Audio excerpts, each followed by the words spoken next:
La première occasion de la rencontre est monégasque. Thierry Henry, bien servi par Emmanuel Petit, se retrouve seul face à Vimbé. Il tente un geste difficile et gêné par le rebond, il vendange une très belle occasion de but. On sent une certaine facilité, un excès de confiance dans les rangs monégasques. 10 minutes plus tard, réaction nancéenne, gros travail de Capio pour Chemel qui adresse un très bon centre. Pour la tête de Rabé Sandratana, Sylvain Porato est à la parade. 28e minute de jeu, merveilleusement servi par Moustaïd à la limite du hors-jeu. Rabé, encore lui, se retrouve seul face au portier monégasque. Le Nancéen a le temps d'ajuster un lob mal cadré.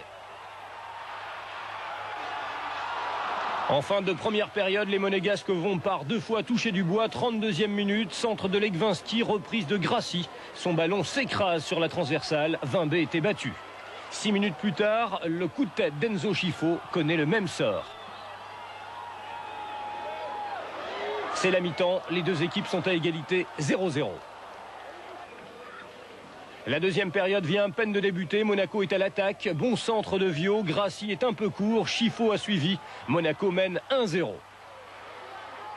Mais les Nancéens ont le mérite de ne pas baisser les bras. 8 minutes plus tard, Éloi, rentré en première période à la place de Rambo, profite d'une énorme erreur de la défense monégasque pour battre Porato et redonner espoir aux Nancéens. Espoir de courte durée, 61e minute de jeu, festival de Grimandi, débordement et centre parfait. Reprise de Benarbia, très opportuniste. Monaco prend l'avantage et mène 2-1. Les joueurs de Gentilgana ont le match en main et à la 77e minute de jeu, on frôle la démonstration.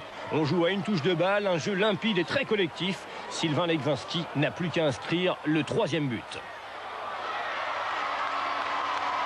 Au-delà de la défaite, n'oublions pas que cette rencontre était la dernière d'Éric Rabé Sandratana à Marcel Picot. J'espère que c'était pas la dernière fois de ma vie que je foulerais cette pelouse, mais c'était la dernière fois pour au moins 3 ans déjà.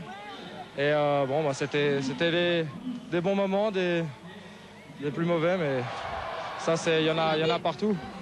Mais je suis content quand même et un petit peu triste à la fois pour le score.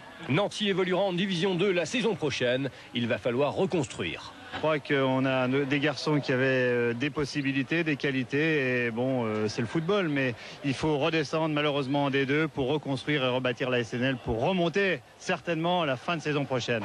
3-1 score final. Monaco s'est comporté en champion. Gentilgana peut être satisfait.